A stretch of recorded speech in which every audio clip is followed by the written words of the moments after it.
Hello students, last lecture में हमने second colligative property पढ़ी थी, एलिवेशन इन बॉइलिंग पॉइंट। आज हम थर्ड कॉलिगेटिव प्रॉपर्टी पढ़ रहे हैं, depression in freezing point. Elevation in boiling point हमने पढ़ा था कि अगर किसी भी प्योर सॉल्वेंट के अंदर अगर कोई नॉन वॉलेटाइल सॉल्यूट को ऐड करेंगे तो उस सॉल्यूशन का, यानी उस सॉल्वेंट में जब वो सॉल्यूट ऐड कर रहे हैं तो फिर वो जो सॉल्यूशन बन जा रहा है, ठीक है, उसका बॉइलिंग पॉइंट बढ़ जाता है। इसी तरीके से अगर किसी प्योर सॉल्वेंट में नॉन वॉलेटाइल सॉल्यूट अगर ऐड कर रहे हैं तो उस सॉल्यूशन का फ्रीजिंग पॉइंट कम हो जाता है। दोनों अलग अलग चीज़ें याद रखने के लिए ऐसे रख सकते हो, कन्फ्यूजन ना हो। बॉइलिंग पॉइंट क्योंकि टेम्परेचर ज़्यादा होता है तो ऐड करने से सॉल्यूशन का बॉइलिंग पॉइंट बढ़ जाता है। फ्रीजिंग पॉइंट क्योंकि कम होता है तो सॉल्यूट के ऐड करने से फ्रीजिंग पॉइंट सॉल्यूशन का कम हो जाता है। ठीक है, इस तरीके से भी ध्यान रख सकते हो। कभी थोड़ा कन्फ्यूजन हो कि एलिवेशन कहाँ होता है, डिप्रेशन कहाँ होता है, तो इस तरीके से। अब बात करते हैं हम इसकी। तो पहले हम समझते हैं, इसको समझने से पहले कि फ्रीजिंग पॉइंट क्या होता है। बॉइलिंग पॉइंट की हम बात कर चुके थे, फ्रीजिंग पॉइंट की हमने बात नहीं करी थी। ठीक है, तो पहले समझते हैं फ्रीजिंग पॉइंट क्या होता है। Temperature at which solid and liquid phase are in equilibrium, और temperature at which vapour pressure of solid become equals to vapour pressure of liquid. ठीक है, दो तरीके से डेफिनेशन दी जाती है इसकी। फ्रीजिंग पॉइंट वो पॉइंट होता है जहां पर सॉलिड और लिक्विड फेज दोनों क्या आ जाए, इक्विलिब्रियम पर आ जाए। ठीक है, तो ये बात डिटेल हम थर्मोडायनेमिक्स में कर चुके हैं, वैसे फिर भी एक बार अपन कर लेते हैं थोड़ा सा एक बार और, कि जब फॉर एग्जांपल मैंने वाटर की बात करी तो वाटर का फ्रीजिंग पॉइंट हम वो बोलेंगे जब उसका सॉलिड फेज जो आइस है और उसका लिक्विड फेज वाटर दोनों एक दूसरे के साथ क्या आ जाए, इक्विलिब्रियम पे आ जाए। वो पॉइंट इसका क्या कहलाता है, फ्रीजिंग पॉइंट कहलाता है।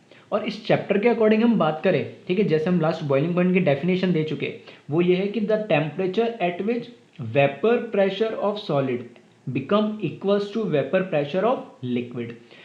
हमने बॉइलिंग पॉइंट के लिए बोलता कि लिक्विड का vapour pressure external vapour pressure के बराबर हो जाए, एक्सटर्नल प्रेशर के बराबर हो जाए। मतलब लिक्विड का वेपर प्रेशर हमने कंपेयर करा था गैस के वेपर प्रेशर, जो हमारा एटमोसफियर के वेपर एटमोसफियर का प्रेशर होता है जो। लेकिन अब जब हम फ्रीजिंग पॉइंट की बात कर रहे हैं तो अब फेस कौन सा आ गया, बॉइलिंग पॉइंट में फेस आ रहा था लिक्विड और गैस, या मैं बोल सकता हूँ लिक्विड और वेपर। तो लिक्विड का खुद का वेपर प्रेशर और बाहर एटमोसफियर का वेपर प्रेशर। अब जब हम फ्रीजिंग पॉइंट की बात करें तो एक फेज तो है लिक्विड और दूसरा फेज कौन सा है, सॉलिड।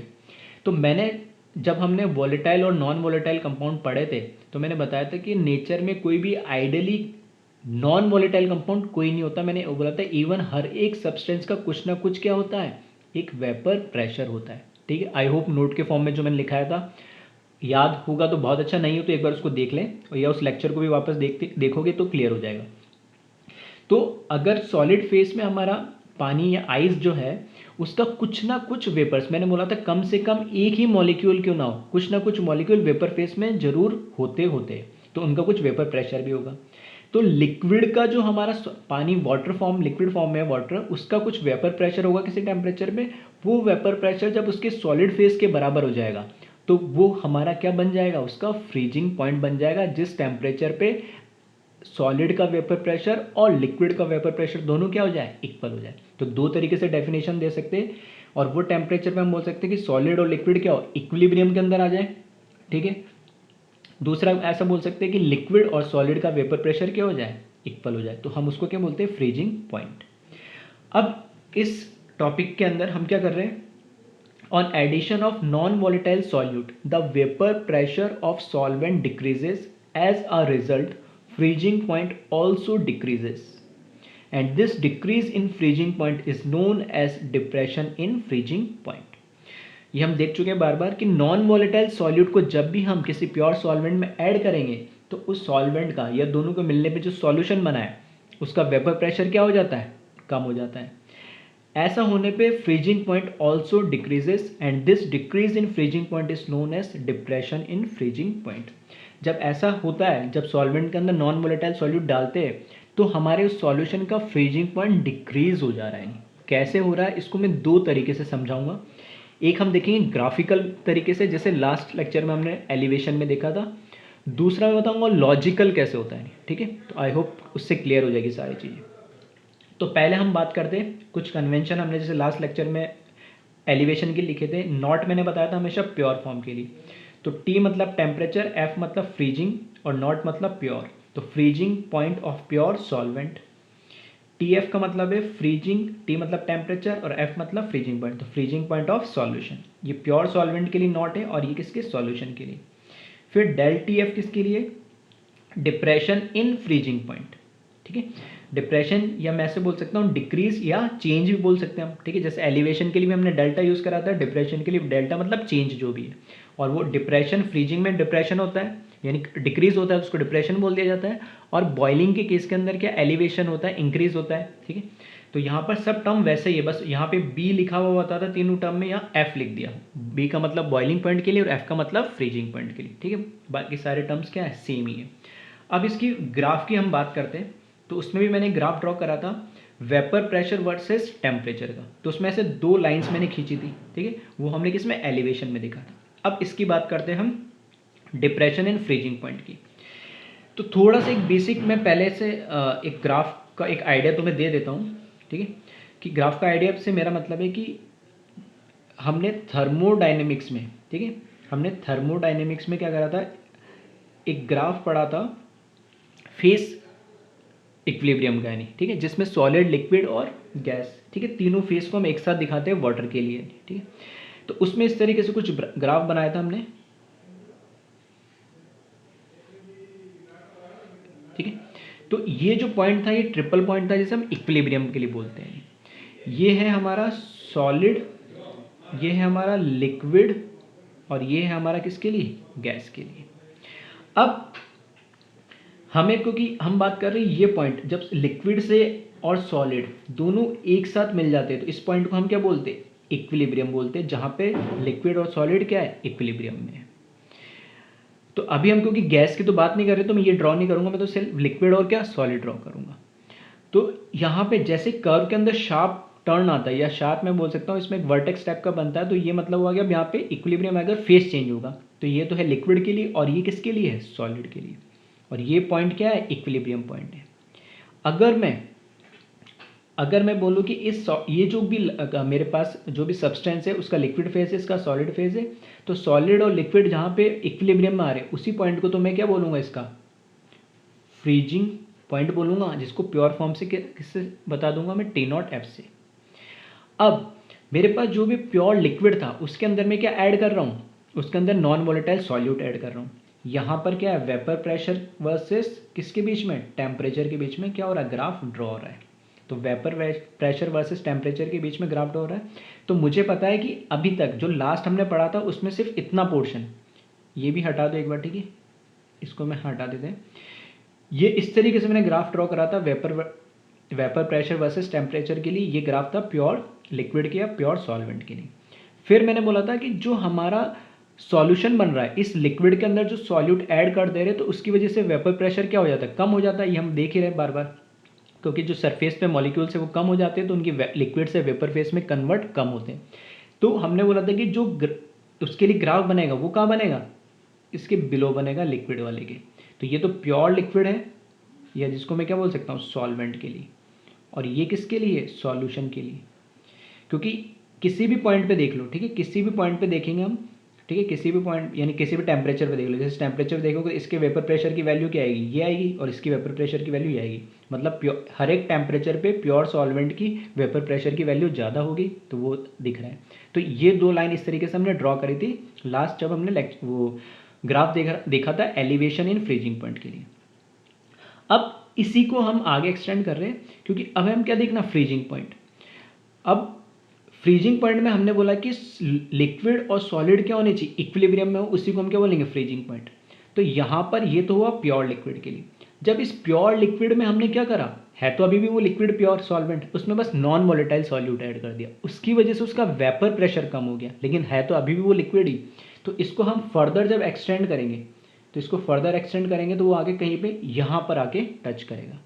और अब ये जो लिक्विड है, नया जो हमारा सॉल्यूशन जिसको हम बोल रहे हैं, लिक्विड के अंदर नॉन वोलेटाइल सॉल्यूट ऐड करा, तो वो यहाँ पे इक्विलिब्रियम बना रहा है, और इसके करस्पॉन्डिंग इसका हमें क्या मिलेगा, फ्रीजिंग पॉइंट मिलेगा। तो देख सकते हो ये तो था प्योर फॉर्म का, और ये किसका है, उसके अंदर हमने जब नॉन वोलेटाइल सॉल्यूट ऐड कर दिया तो सॉल्यूशन का। ये जो दोनों का डिफरेंस है यही तो क्या है, डेल टी एफ। प्योर का फ्रीजिंग पॉइंट ज़्यादा था, जबकि सॉल्यूशन का जिसमें हमने सॉल्यूट ऐड कर दिया उसका फ्रीजिंग पॉइंट क्या हो गया, कम हो गया। तो इसलिए हम इसको क्या बोलते हैं, डिप्रेशन इन फ्रीजिंग पॉइंट। ठीक है, आई होप समझ में आया होगा ये। तो अब बस मैं क्या कर रहा हूँ, इसी ग्राफ को, ठीक है, थोड़ा रफली समझा, इसी को थोड़ा फेयर करके मैं बना रहा हूँ इसमें, तो इसको समझिएगा। जो फेज डायग्राम हमने बनाया पढ़ते हैं, ठीक है, इक्विलिब्रियम में मैंने बनवाए भी हैं, थर्मोडाइनमिक्स में फेज डायग्राम, तो उसमें तीनों बताते हैं हम, सॉलिड लिक्विड गैस। यहाँ पे मैं सिर्फ दो ही बता रहा हूँ, ठीक है, सॉलिड और लिक्विड। तो मैंने मान लिया यहाँ पर ये सॉलिड है, यहाँ पे शार्प टर्न है जहाँ पे इक्विलिब्रियम होगा, और इसके आगे ये क्या है, लिक्विड फेज है। और ये किसके लिए है, सॉल्वेंट के लिए। सही है। अब जो सॉल्वेंट के अंदर नॉन वोलेटाइल सॉल्यूट ऐड करेंगे तो उसका वेपर प्रेशर कम होगा। तो हम ये इतना तो पढ़ चुके थे कि ये ग्राफ कहाँ आएगा, सॉल्वेंट के नीचे आएगा। तो उसी को मैं एक्सटेंड करते हुए बना रहा हूँ। तो ये जो ग्राफ बनेगा ये किसके लिए बनेगा, हमारा सॉल्यूशन के लिए। ठीक है, ये हमारा ग्राफ बना है सॉल्यूशन की, और ये यहाँ पर इंटरसेक्ट करेगा। तो ये क्या है, ये पॉइंट जो है वो बता रहा हमें इक्विलिब्रियम। यहाँ सॉल्यूशन का सॉलिड के साथ इक्विलिब्रियम। अब किसी बच्चे को अगर ये डाउट आ रहा है कि सर ये तो अलग लिक्विड है, ये अलग लिक्विड है, तो इसका इक्विलिब्रियम इस सॉलिड के साथ ही क्यों बनाया। ध्यान से समझना क्या बोल रहा हूँ मैं। ये प्योर लिक्विड था, ये प्योर लिक्विड का सॉलिड फॉर्म था। ठीक है, ये कौन सा फॉर्म है, यहाँ पे सॉलिड फॉर्म है, और ये कौन सा है, लिक्विड है। ये जो सॉलिड फॉर्म है प्योर लिक्विड का, और ये सॉलिड फॉर्म है और ये लिक्विड फॉर्म है। अब इस लिक्विड के अंदर ही हमने कुछ ऐसा मान लो इम्प्योरिटी मिक्स कर दी, नॉन वोलेटाइल सॉलिड को ऐसा मान लो कोई इम्प्योरिटी डाल दी हमने जो कि नॉन वोलेटाइल है। तो इम्प्योरिटी ऐड करने से कोई सॉल्वेंट थोड़ी बदल गया, सॉल्वेंट तो अभी भी वही है, बस उसमें हमने कुछ इम्प्योरिटी ऐड कर दी। उस इम्प्योरिटी ऐड कर देने से उसका वेपर प्रेशर कम हो गया, उसको ऐसे भी समझ सकते हैं। तो अभी भी है तो वही लिक्विड, बस उसका वेपर प्रेशर कम हो गया, इसलिए इसकी वैल्यू नीचे आ रही है। अब उसी को हम मैं क्या करता है, उसका टेम्परेचर कम करता जाऊँ तो कहीं ना कहीं सॉलिड में भी तो कन्वर्ट होगा। तो सॉलिड में कन्वर्ट होगा तो यहाँ के वो कन्वर्ट हो गया इस टेम्परेचर पे। ठीक है, तो आई होप समझ में आया होगा। अगर किसी को ऐसा कन्फ्यूजन भी हो रहा हो, इसके करस्पॉन्डिंग यहाँ पे जो टेम्परेचर आएगा, क्योंकि ये प्योर लिक्विड का है तो इसको मैंने नाम दिया T0F, freezing point of pure solvent या लिक्विड। इसके करस्पॉन्डिंग जो टेम्परेचर आएगा उसको नाम दिया मैंने TF, freezing point of solution. और इन दोनों का जो डिफरेंस है ये हो जाएगा डेल्टा TF। ठीक है, ये हमारा क्या डिफरेंस आ रहा है फ्रीजिंग पॉइंट में प्योर सॉल्वेंट और सॉल्यूशन के, जिसे हम क्या बोलते हैं, डिप्रेशन इन फ्रीजिंग पॉइंट। तो यहाँ से हमें अपना आप समझ में आ गया ग्राफ से कि ये फ्रीजिंग पॉइंट किसी भी प्योर सॉल्वेंट का कम क्यों हो जाता है जब उसमें कोई नॉन वोलेटाइल सॉल्यूट ऐड करते तो। ठीक है, अब मैंने बोला था दो तरीके से समझेंगे। एक तो मैंने ग्राफिकल वे में इसको समझाया, दूसरा हम समझते हैं इसको कैसे, लॉजिकल। इसको देखो सिंपल से समझना। मैंने बोला यहाँ पर एक कोई भी सब्सटेंस ए है, फॉर एग्जांपल मैंने मान लिया H2 वाटर ही है, इसको लेके हम चलते हैं। ये इसका क्या है, सॉलिड फॉर्म है, और ये इसका यहाँ पर क्या है, वाटर का लिक्विड फॉर्म है।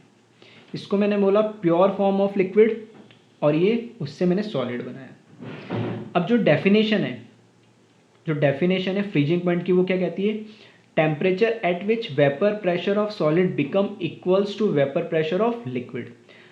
तो यहाँ पे लिक्विड का कुछ ना कुछ यहाँ पे मान लिया मैंने, क्या है, वेपर्स हो गई यहाँ पर। सही है, प्योर लिक्विड है।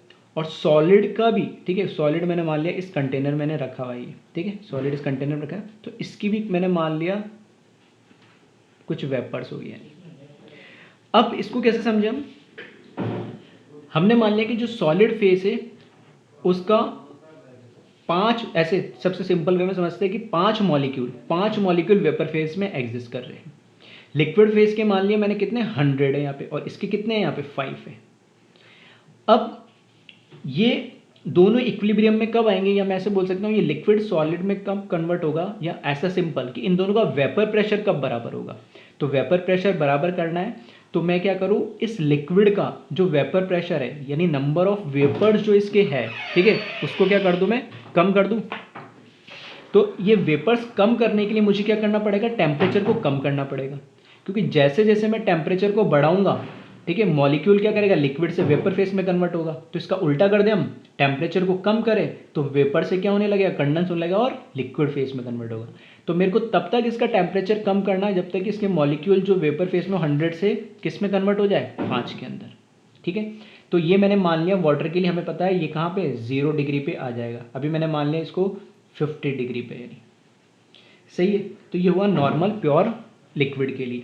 अब मैं यही काम कह रहा हूँ कि मैंने इसमें क्या करा, इस लिक्विड के अंदर मैंने प्योर ने लिया, एक सॉल्यूट ऐड कर दिया, तो ये क्या बन गया, सॉल्यूशन।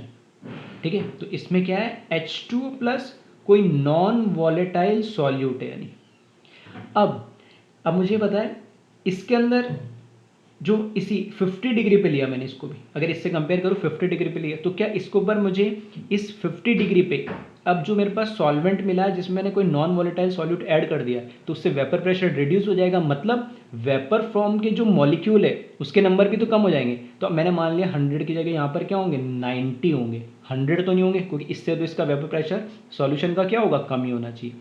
अब मुझे इस 90 को कहाँ ले जाना है, 5 तक ले जाना है, नहीं ठीक है। अब इस 90 को क्या ले जाना है, मेरे को 5 तक ले जाना है।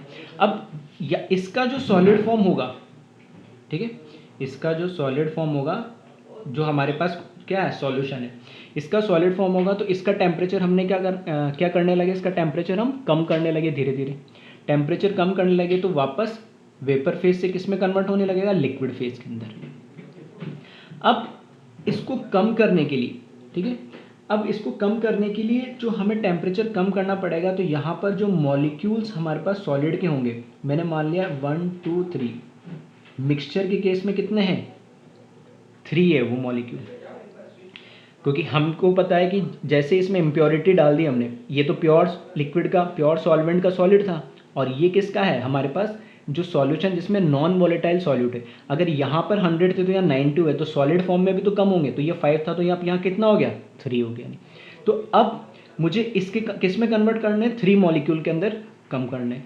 तो इसको मेरे को 50 से 0 डिग्री लाने पे, और इसको 50 से, और जब ये ऐसे मान लो कि इसके 100 से 5 मॉलिक्यूल में कन्वर्ट होने के लिए टेम्परेचर को कम करना पड़ेगा, और इसमें 90 से लेके कहाँ 3 मॉलिक्यूल को कन्वर्ट करने के लिए मुझे टेम्परेचर को कम करना पड़ेगा। जैसे ही इसमें जब 5 मॉलिक्यूल, जब इसमें 5 मॉलिक्यूल, जब मैं इसका टेम्परेचर कम करते जा रहा हूँ, तो वेपर से लिक्विड में कन्वर्ट हो रहा है, तो जब 5 मॉलिक्यूल आएगा तब इस प्योर सॉल्वेंट का तो वो टेम्परेचर कौन सा आ जाएगा, फॉर एग्जांपल ये 0 डिग्री पे 5 मॉलिक्यूल बचे, तो ये 0 डिग्री पे इस प्योर लिक्विड का तो आ गया मेरे पास फ्रीजिंग पॉइंट, इस प्योर लिक्विड का तो मेरे पास आ गया क्या, फ्रीजिंग पॉइंट। बट अभी ये जो मेरे पास सॉल्यूशन बना, इसका फ्रीजिंग पॉइंट नहीं आया, वो कब आएगा, जब इसके वेपर्स 3 के बराबर हो जाए। अभी 5 के बराबर हो गया लेकिन नहीं आया, अब मेरे को इसको 5 से और कम करना है, तो टेम्परेचर को क्या करना पड़ेगा, और बिलो ले जाना पड़ेगा, और ये और बिलो ले जाऊंगा तो 0 से तो कुछ कम ही होगा, तो मैंने मान लिया -0.5 डिग्री पे आने पे इसके 3 मॉलिक्यूल के बराबर कन्वर्ट हो जाएंगे। ठीक है, थोड़ा सा कॉम्प्लिकेटेड है, लेकिन थोड़ा सा अगर ध्यान से सुनोगे और समझोगे मैं क्या कहना चाह रहा हूँ तो थोड़ा क्लियर हो जाएगा। ग्राफिकली सब लोग एक्सप्लेन करते हैं, वो मैंने कर दिया है, ठीक है, उससे तो क्लियर होगा ही, क्योंकि वो उसमें तुमने ग्राफ पढ़ चुके हो, तो उससे तुम रिलेट कर सकते हो, ईजिली वो समझ में आएगा। ये तुमसे कोई पूछेगा नहीं कैसे कहूँगा, बस मैंने कोशिश करी थी तुम्हें समझाने के लिए लॉजिकली कैसे हो रहा है, क्योंकि हम जब प्योर सॉल्वेंट के अंदर कोई नॉन वॉलेटाइल सॉल्यूट ऐड कर दे रहे तो उससे उस सॉल्यूशन का वेपर प्रेशर कम हो जा रहा है, साथ के साथ उससे जो हमारा सॉलिड फॉर्म बनेगा उसका वेपर प्रेशर भी कम हो गया। तो इससे यहाँ जाने के लिए मान लिया 50 डिग्री टेम्परेचर या 0 डिग्री इसका वेपर प्रेशर है, तो अब इसका जो मिक्सचर बना उसका भी तो कुछ वेपर प्रेशर कम हो जाएगा। तो वेपर प्रेशर कम होगा, तो अगर 0 डिग्री पे 5 मॉलिक्यूल बन रहे तो 3 मॉलिक्यूल कम करने, मतलब ऐसा समझ लो कि इससे ये कन्वर्ट करना है, तो यहाँ पर इस टेम्परेचर को, क्योंकि वापस से वेपर से क्या करना पड़ेगा, लिक्विड में कन्वर्ट करना पड़ेगा, तो इन 5 मॉलिक्यूल को 3 में कन्वर्ट करना है, तो टेम्परेचर को और कम करना पड़ेगा, तो 0 से और कम होगा तो कितना हो जाएगा, -0.5 एग्जाम्पल के लिए, ठीक है, ऐसे कुछ भी टेम्परेचर हो सकता है। तो ये जो टेम्परेचर में वेरिएशन आ रहा है, यानी उनके फ्रीजिंग पॉइंट में जो वेरिएशन हुआ, कैसे का वेरिएशन हुआ, कम हुआ, फ्रीजिंग पॉइंट कम हुआ, क्यों, क्योंकि इसमें हमने इम्प्योरिटी ऐड कर दी। अगर इम्प्योरिटी ऐड नहीं करते सॉलिड फॉर्म में या लिक्विड फॉर्म में, तो इसके सॉलिड की जो फ्रीजिंग पॉइंट थी वो कम नहीं होता है। ठीक है, तो दोनों चीज़ हम डिस्कस कर चुके हैं कि बॉइलिंग पॉइंट क्यों बढ़ता है और फ्रीजिंग पॉइंट कम क्यों होता है। तो ग्राफिकल इसका पॉइंट सबसे इंपॉर्टेंट था जो हमने एक्सप्लेन कर लिया है, ठीक है, और कैसे ड्रॉ करता है वो मैं बता चुका हूँ। बाकी रिलेशन बिल्कुल ठीक है, मिरर इमेज है एलिवेशन इन बॉइलिंग पॉइंट की, जैसे जैसे उसमें चलता है सेम वैसे ही इसमें सारे क्या रिलेशन है। तो वही हम देख लेते हैं वन बाय वन, ये टर्म्स हम देख चुके थे। अब हमने बात करा कि जो फ्रीजिंग पॉइंट है, फ्रीजिंग पॉइंट जो सॉल्यूशन का फ्रीजिंग पॉइंट है वो हमेशा क्या होगा, प्योर सॉल्वेंट के फ्रीजिंग पॉइंट से हमेशा कम होगा, और हमें यहाँ से दिख भी रहा है इसका फ्रीजिंग पॉइंट कम मिल रहा है, इधर जाने पर टेम्परेचर बढ़ रहा है, तो ये प्योर का और ये सॉल्यूशन का है। और इन दोनों का जो डिफरेंस होगा वही हमारा क्या बन जाएगा, depression in freezing point, that is T nought F minus T F. Elevation में क्या लिखते थे हम, T B minus T nought B, लेकिन इसमें हम उल्टा लिख रहे हैं, ठीक है। दूसरी चीज कि हमने बोला जो भी जो इसमें डिप्रेशन इन फ्रीजिंग पॉइंट है वो किसके प्रोपोर्शनल होगा, मोलेलिटी के। हमने बोला सारी कोलिगेटिव प्रॉपर्टी मोलेलिटी पे डिपेंड करती है, क्योंकि मोलेलिटी होती है number of moles of solute पर केजी ऑफ सॉल्वेंट। तो हम प्योर सॉल्वेंट में कोई नॉन वोलेटाइल सॉल्यूट ऐड करते हैं, इसलिए मोलेलिटी लेते हैं, मोलेरिटी नहीं लेते, क्योंकि उसमें हमें प्योर सॉल्वेंट में हमने ऐड करना होता है। तो प्योर सॉल्वेंट में हम जो भी नंबर ऑफ मॉलिक्यूल्स जितने ऐड करेंगे उतनी ही ज़्यादा क्या होगी इसमें डिप्रेशन, यानी नंबर ऑफ मॉलिक्यूल्स बढ़ेंगे तो इसमें क्या होगा, उसका वेपर प्रेशर कम होगा, वेपर प्रेशर कम होगा तो इसका फ्रीजिंग पॉइंट भी यहाँ क्या हो जाएगा, कम हो जाएगा। इसलिए हम बोल सकते हैं depression in freezing point is directly proportional to molality, और मोलेलिटी से प्रोपोर्शनली कांस्टेंट, ये प्रोपोर्शनलिटी का साइन हटाने के लिए कांस्टेंट लगाते हैं, तो उसको हम नाम देते हैं के एफ, ठीक है। जैसे वहाँ के भी नाम दिया गया था एलिवेशन में, वैसे यहाँ फ्रीजिंग में के एफ दिया गया। आई यहाँ पर हमारा वेंटो फैक्टर जो मैंने फॉर्मूले में पहले ही ऐड कर दिया है। के एफ को बोलते हैं मोलर डिप्रेशन कांस्टेंट, और क्या बोलते हैं इसको, क्रायोस्कोपिक कांस्टेंट, ठीक है। तो ये नाम है, कॉमन नाम है, के भी कोई पूछता नहीं है, लेकिन ठीक है ध्यान रखें, के बी को मोलर एलिवेशन कांस्टेंट या एबिलोस्कोपिक कांस्टेंट बोलते हैं, और के एफ को मोलर डिप्रेशन कांस्टेंट और क्रायोस्कोपिक कांस्टेंट बोलते हैं, ठीक है। तो एक बार इसको देख लें, बाकी कुछ टर्म्स है जिसको हम आगे देखते हैं जल्दी से, तो कॉपी कर लें।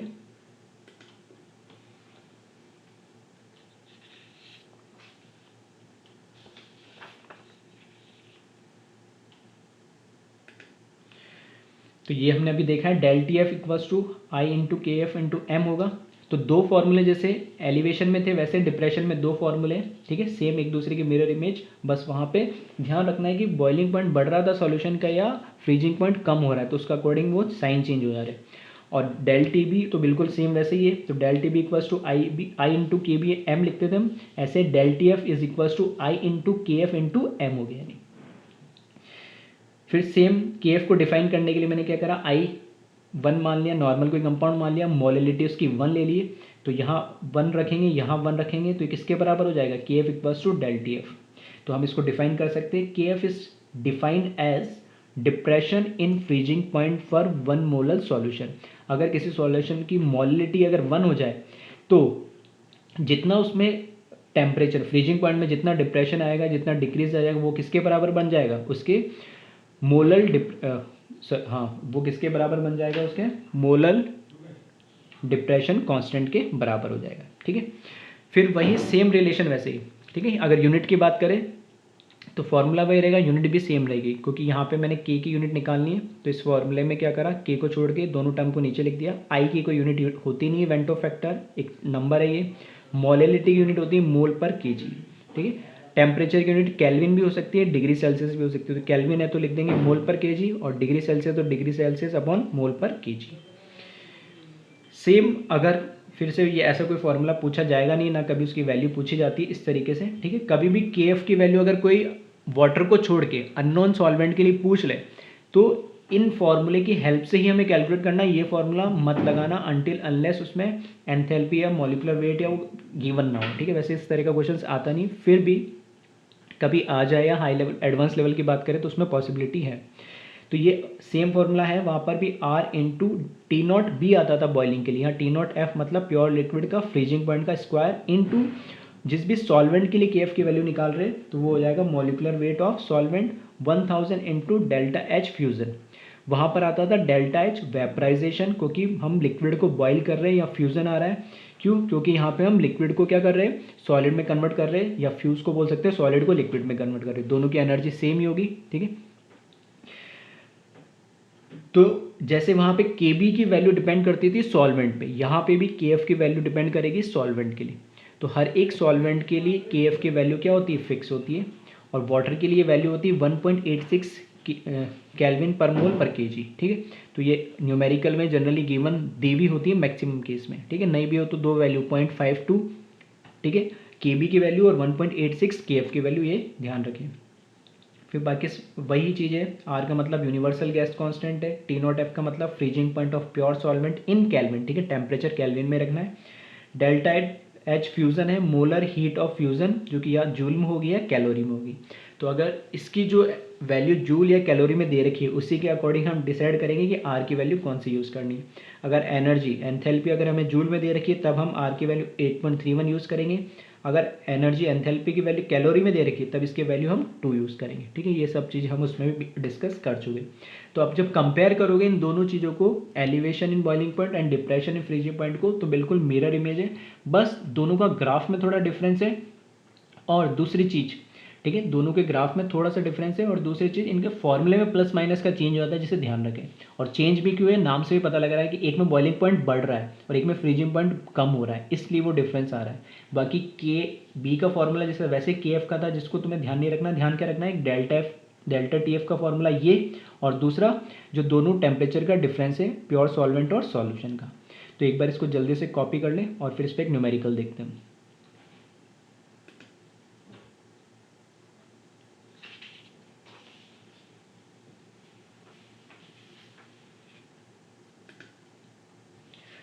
ठीक है, स्क्रीन पे तुम देख रहे होगे क्वेश्चन आ गया।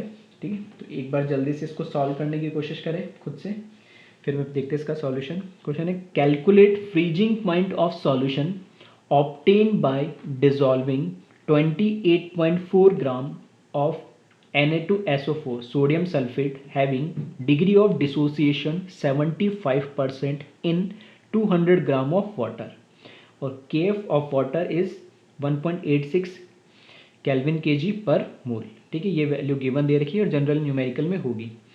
अब हमें कैलकुलेट क्या करना, फ्रीजिंग पॉइंट ऑफ सॉल्यूशन को हमें कैलकुलेट करना है। ठीक है, तो ट्राई कर ले एक बार खुद से, फिर हम देखते हैं।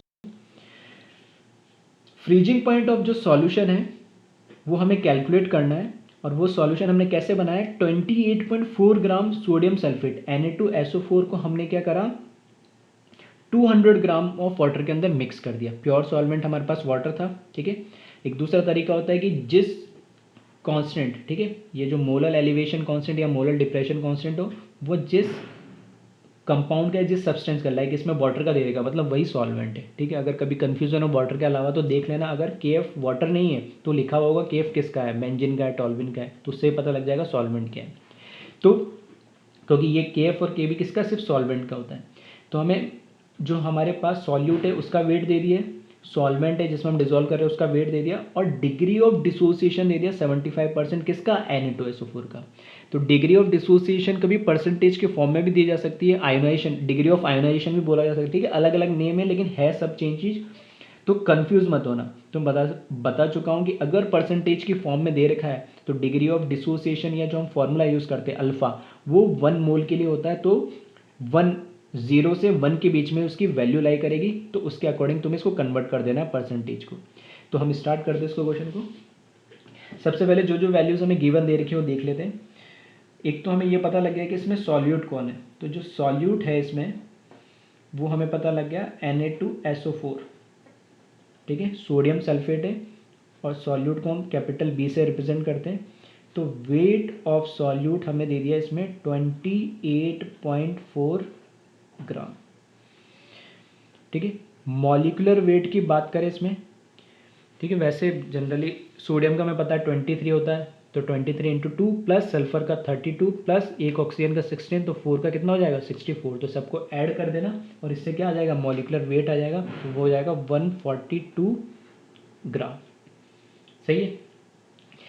एक चीज़ इसमें दे रखी है कि जो Na2SO4 है उसका डिग्री ऑफ डिसोसिएशन मतलब अल्फा दे रखा है। तो मैंने बोला ना फॉर्मूले में हमने क्या लगा दिया, आई लगा दिया। ठीक है, वेंटो फैक्टर पहले से लगा दिया ताकि अगर कोई डिसोसिएट हो रहा हो या एसोसिएट हो रहा हो तो उसमें हमारे कोई प्रॉब्लम में सॉल्यूशन में गड़बड़ ना हो, तो उसके लिए हमने पहले आई लगा दिया। तो हमें पता है जो Na2SO4 है अगर ये डिसोसिएट होगा आयनिक फॉर्म में, तो हमें पता है कैसे होगा, Na पे एक ही चार्ज आता है तो 2Na प्लस और सल्फेट -2, ठीक है, 2Na plus plus sulphate -2।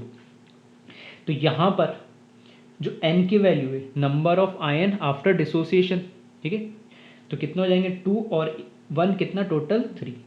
Charge cheque कर लो, सल्फेट पे -2, यहाँ सोडियम पे 1 प्लस, तो 2 पे कितना होगा 2 प्लस, तो टोटल के +2 टोटल के -2, तो ये बैलेंस है चार्ज।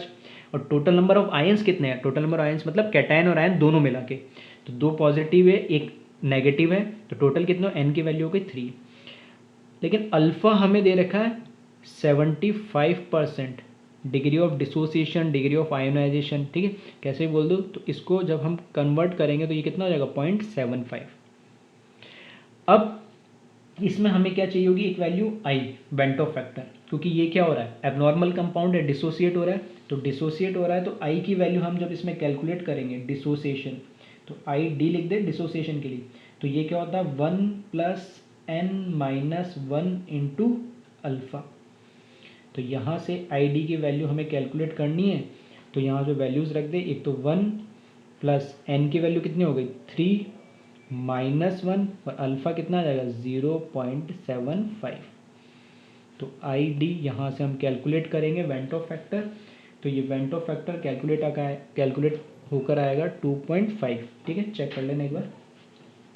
उसके बाद, ठीक है, उसके बाद हमें चाहिए, क्योंकि हमें सॉल्यूशन का फ्रीजिंग पॉइंट चाहिए, तो ध्यान रखना जब भी मैंने बोला, ठीक है, बॉइलिंग वाले में भी मैंने बताया था, एलिवेशन इन बॉइलिंग पॉइंट में भी, कि वाटर जब भी सॉल्वेंट हो तो ना उसका फ्रीजिंग पॉइंट ना बॉइलिंग पॉइंट दे रखा होगा, तो ये हिडन डेटाज हो गए जो तुम्हें खुद अंडरस्टैंड करना पड़ेगा कि वाटर का बॉइलिंग पॉइंट 100 डिग्री या 373 केल्विन और फ्रीजिंग पॉइंट 0 डिग्री या 273 केल्विन।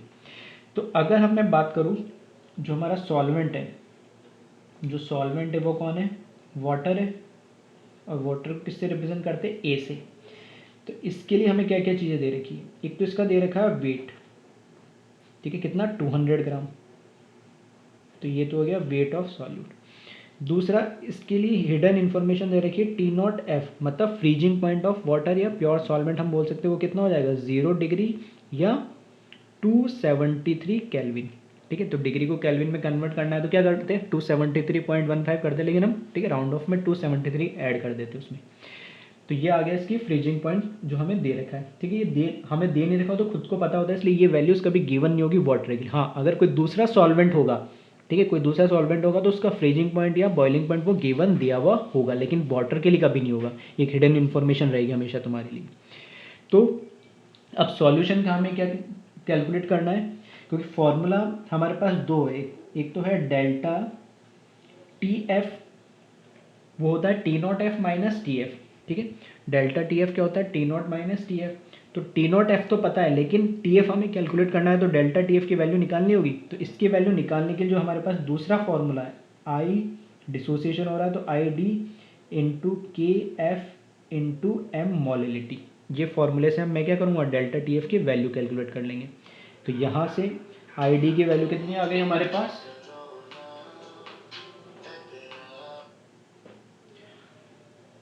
डेल्टा TF में इसमें ID की वैल्यू हमें कितनी आ गई 2.5 आ गई है, इंटू KF हमें गिवन दे रखा कितना 1.86, ठीक है, इंटू मोलिलिटी मुझे कैलकुलेट करनी है। मोलिलिटी क्या होती है, number of moles of solute पर केजी ऑफ सॉल्यूट, पर केजी ऑफ सॉल्वेंट, सॉरी, ठीक है।